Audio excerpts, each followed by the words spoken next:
Today we're going to talk about how to have hope. And if you haven't been watching our other Devos this week, every day I'm telling you a different reason you ought to have hope. So don't lose hope. Now, today I want to talk about His provisions supply our needs.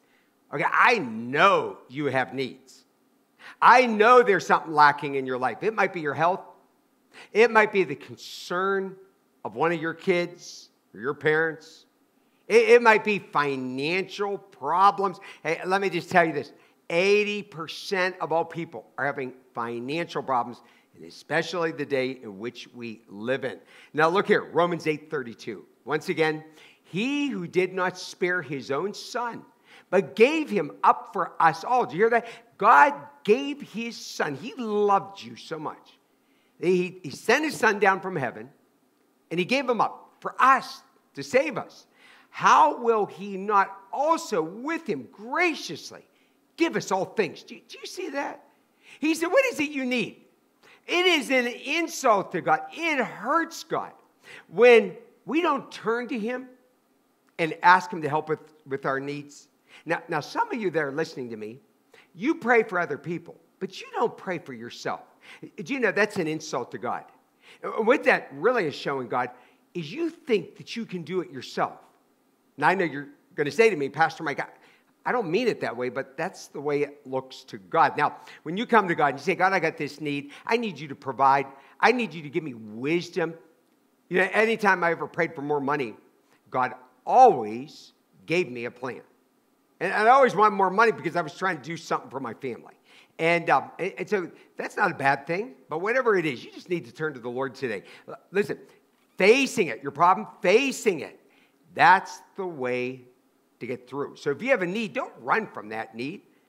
You know, some people, they have financial needs, and instead of trying to figure out a problem and going to the Lord, they just keep throwing it on credit cards.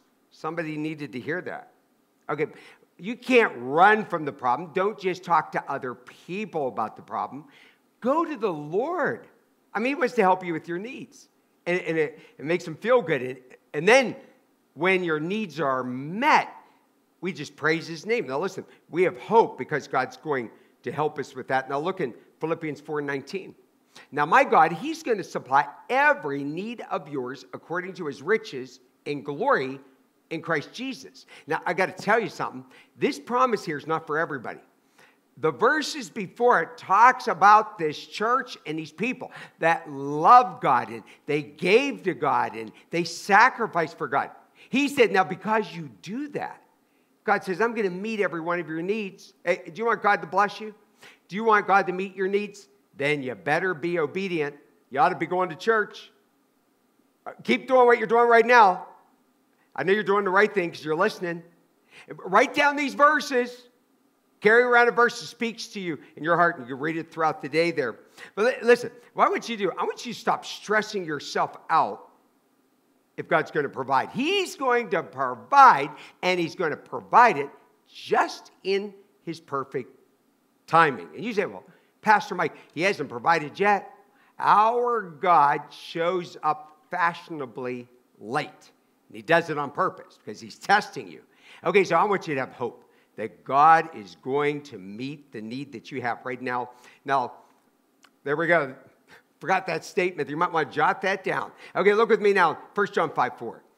Everyone who has been born of God, that's being born again, you've trusted in Jesus, we overcome the world.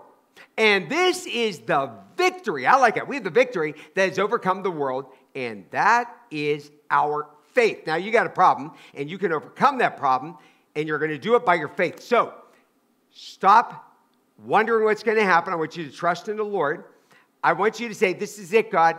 I know you're going to supply our needs. You're going to take care of these problems. And I thank you for it, and I have hope, and I praise you for what you're going to do.